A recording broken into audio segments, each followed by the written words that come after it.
विश्राम साहब, आपका MNT में स्वागत है। और धन्यवाद। अभी सरकार ने जो नीट और मेडिकल कॉलेजों में एडमिशन को लेकर OBC और आर्थिक रूप से कमज़ोर वर्ग 27% और आर्थिक कमज़ोर है जो उनको 10% आरक्षण देने का अभी बिल पास किया है, तो उसको कैसे देखते हैं?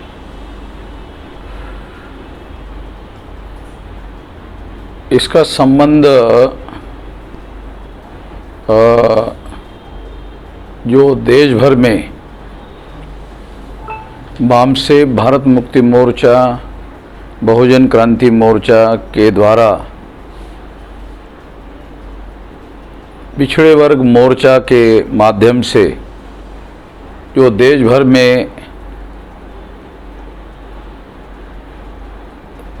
में ज्ञापन दिया गया और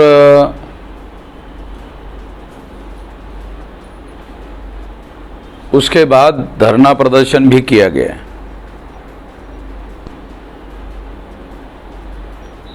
उसके बाद सरकार में हलचल पैदा हुई कि ये इशू उत्तर प्रदेश के आने वाले चुनाव को प्रभावित कर सकता है। इस वजह से सरकार ने मजबूर होकर इसको लागू करने का काम किया। अन्यथा 2014 में नरेंद्र मोदी प्रधानमंत्री बने थे, उस समय इसे लागू नहीं किया गया। 25-30 साल हो गए हैं मंडल कमीशन लागू होकर और रिजर्वेशन 27% लागू होकर, मगर ये मेडिकल साइंसेस के एरिया में लागू नहीं किया जाना ये बहुत बड़ा अन्याय करने वाला मामला था। और ये अन्याय करने वाला मामला नीट के माध्यम से बहुत बड़े पैमाने पर उभर कर आया और इस वजह से इसके विरोध में जो आंदोलन चलाया गया, उस आंदोलन की बदौलत सरकार को मजबूर होकर ऐसा करना पड़ा। ये बात जानने और समझने की ज़रूरत है। दूसरी बात, प्रधानमंत्री ने या भारतीय जनता पार्टी के लोगों ने एक नौटंकी करने का भी काम किया कि जो मंत्री 28 मंत्री बैकवर्ड क्लासेस के लिए गए और इतने सारे मंत्री होने के बावजूद भी ये निर्णय लिया गया। एजुकेशन मिनिस्टर बैकवर्ड क्लास का, OBC का होने के बावजूद भी ये निर्णय लिया गया। और बाद में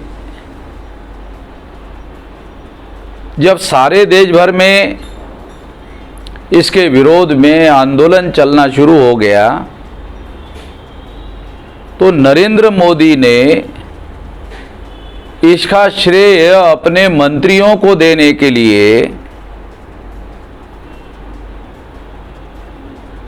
मंत्रियों के द्वारा ज्ञापन देने की नौटंकी करने का काम किया।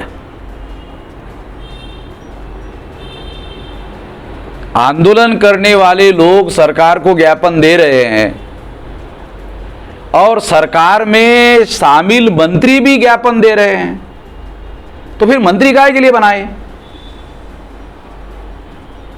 अगर ये मंत्री बैकवर्ड क्लासेस के थे तो बैकवर्ड क्लासेस का प्रतिनिधित्व करने का काम इनको करना चाहिए था।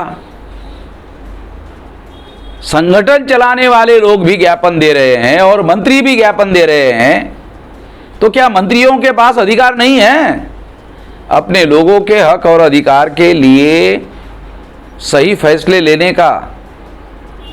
तो फिर इन लोगों को मंत्री क्यों बनाया गया? केवल नामधारी मंत्री बनाया गया, दिखाने के लिए मंत्री बनाया गया। और अगर बैकवर्ड क्लासेस के मंत्रियों की वजह से अगर ये लागू किया गया, अगर ऐसा है, तो क्या बैकवर्ड क्लासेस के मंत्री जाति आधारित जनगणना का फैसला करने के लिए दोबारा कोई ज्ञापन देने वाले हैं या कोई फैसला करने वाले हैं? मंत्रिमंडल में कोई फैसला करने वाले हैं? तो ये नौटंकी अब लोगों को समझ में आ रही है। इस नौटंकी को समझना बहुत जरूरी है।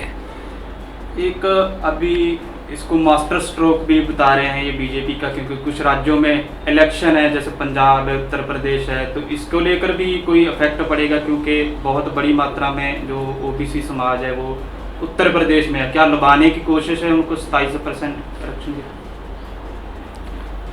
यदि ये मान लिया जाए कि ये लुभाने की कोशिश है, तो ये फैसला लोगों के विरोध होने के पहले लिया जाना चाहिए था।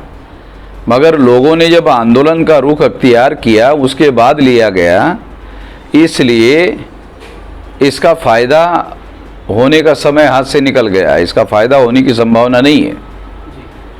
मगर उत्तर प्रदेश में विपक्ष बिखरा हुआ है, 4 हिस्सों में बटा हुआ है। एक कांग्रेस है, एक समाजवादी है, एक बहुजन समाज पार्टी है और दूसरे और भी छोटे छोटे बैकवर्ड क्लासेस के और भी दल है। तो इनमें वो 4 हिस्सों में बटा हुआ है और 4 हिस्सों में विपक्ष बटा होने की वजह से चाहे जनता बीजेपी के विरोध में हो, मगर विपक्ष बटा होने की वजह से इसका फायदा दोबारा बीजेपी को होने की संभावना को इनकार नहीं किया जा सकता। तो जब तक विपक्ष विकल्प खड़ा करने का काम नहीं करता, प्रभावशाली तरीके से कोई विकल्प खड़ा नहीं किया जाता, तब तक वोटों का ध्रुवीकरण होने की संभावना नहीं है।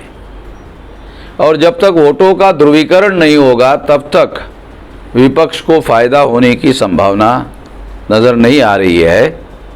सरकार को तो फायदा होने की संभावना कम ही है, मगर विपक्ष को भी फायदा होने की संभावना नहीं है।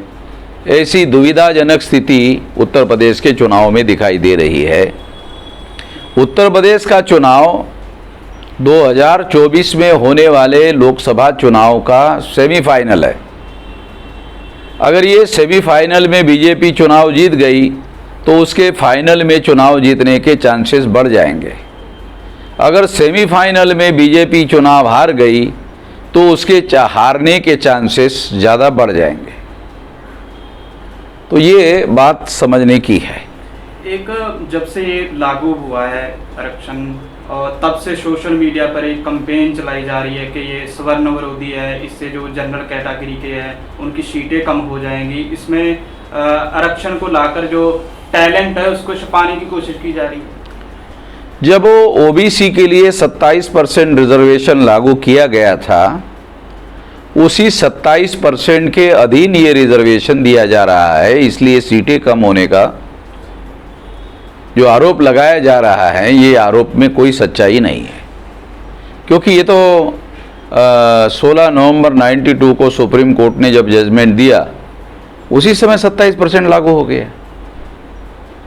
तो ये कहना सही नहीं कहा जा सकता कि उनकी सीटें कम होगी। हाँ, इतना जरूर है कि बैकवर्ड क्लासेस को मेडिकल साइंसेस में 27% रिजर्वेशन ना देने से ये 27% सीटें भी वो ब्राह्मण और तत्समूचे जाति के लोग लेके जा रहे थे। तो इनके अधिकारों पर अतिक्रमण हो रहा था। तो ये एक बात है। तीसरा बात है कि इससे मेरिट वाले स्टूडेंट का नुकसान होगा।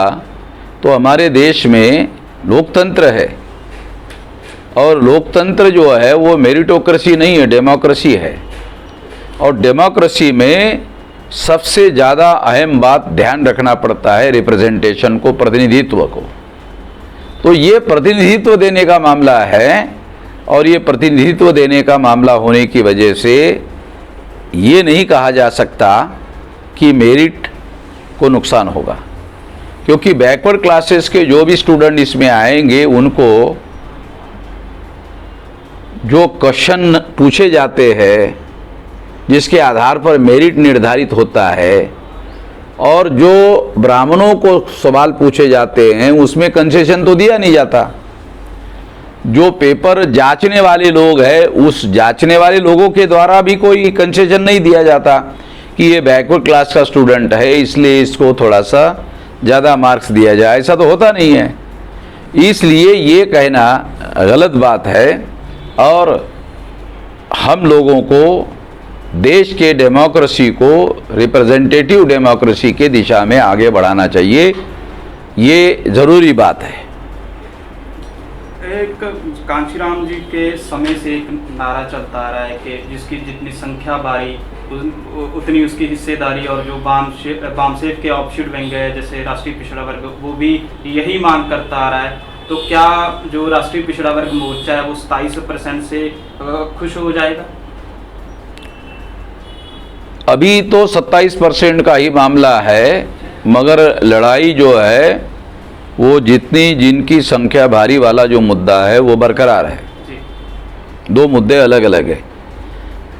मेडिकल साइंसेस की सीटें 27% के अधीन देने ना देने का मुद्दा था, वो आंदोलन के बदौलत दबाव की वजह से देना पड़ा मजबूरी में। अब 52% लोगों को 52% रिजर्वेशन दिया जाए या संख्या के अनुपात में दिया जाए, इसके लिए ज़रूरी है जाति आधारित गिनती किया जाना। जाति आधारित गिनती निर्धारित होगी तो फिर उसके आधार पर बहुत सारी बातें भविष्य में निर्धारित की जा सकती है।